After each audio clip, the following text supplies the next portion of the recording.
Ok, alors on plonge direct dans le vif du sujet. On va parler d'une acquisition dans le monde de la tech qui à première vue a l'air tout à fait normale. Mais en grattant un peu la surface, on découvre une histoire beaucoup plus louche. Une affaire de timing parfait et de profit complètement fou qui laisse penser que quelqu'un avait une information cruciale bien avant tout le monde. Voilà la question qui est au cœur de toute cette affaire. C'est un peu le point de départ de notre enquête. On va décortiquer ça ensemble pour essayer de comprendre ce qui s'est vraiment tramé en coulisses. Alors pour resituer les choses, tout commence officiellement le 21 novembre. Ce jour-là, Coinbase, le géant des plateformes d'échange de crypto, annonce qu'il rachète un produit qui s'appelle Vector de la société Tensor. Jusque-là, rien de bien extraordinaire, une acquisition comme il y en a souvent.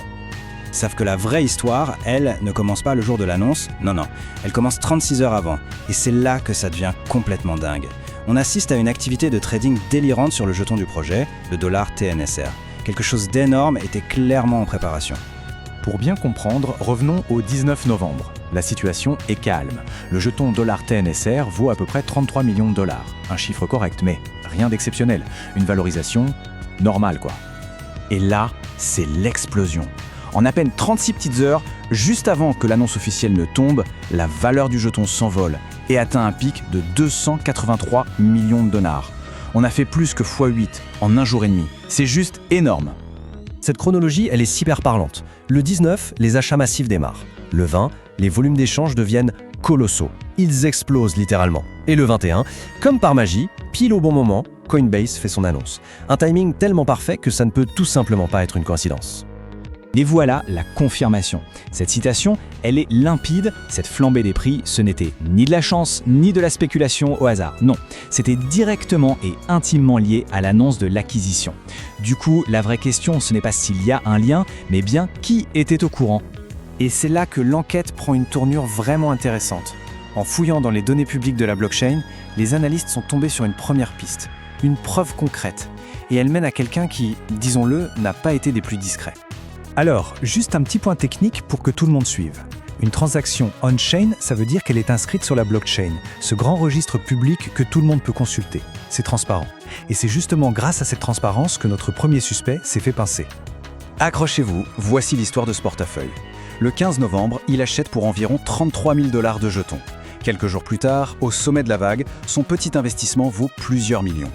Mais, et c'est là que ça devient presque comique, dans la précipitation, il fait une erreur de débutant, ce qu'on appelle le slippage, et il perd 120 000 $ sur une seule transaction.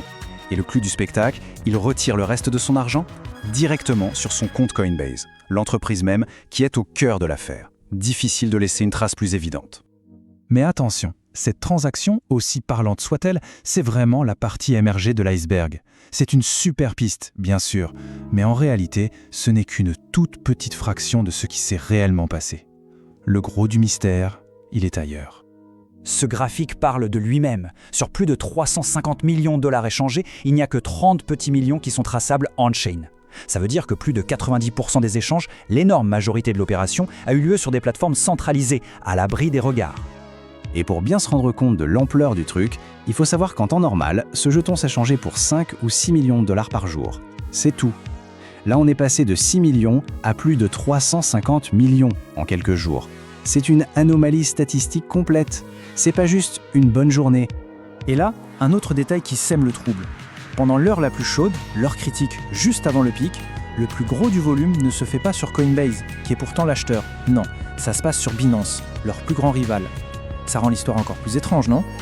Maintenant, pour bien comprendre pourquoi tout ça est si sensible, il faut jeter un œil dans le rétroviseur de Coinbase. Parce que malheureusement pour eux, ce n'est pas la première fois que ce genre d'accusation de délit d'initié fait surface.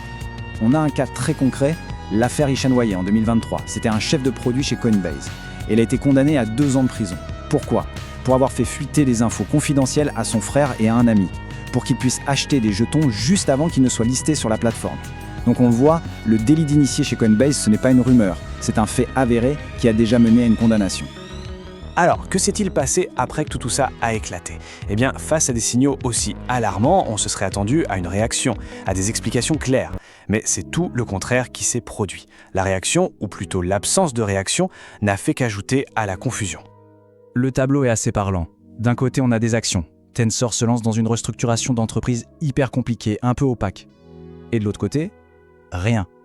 Le silence radio le plus total. Absolument aucun commentaire, ni de la part de Tensor, ni de Coinbase. sur ces allégations. Pour la communauté, pour les investisseurs, c'est le flou complet et ça laisse un vrai sentiment de trahison. Finalement, toute cette histoire nous laisse avec une grande question. Une question qui dépasse ce simple cas.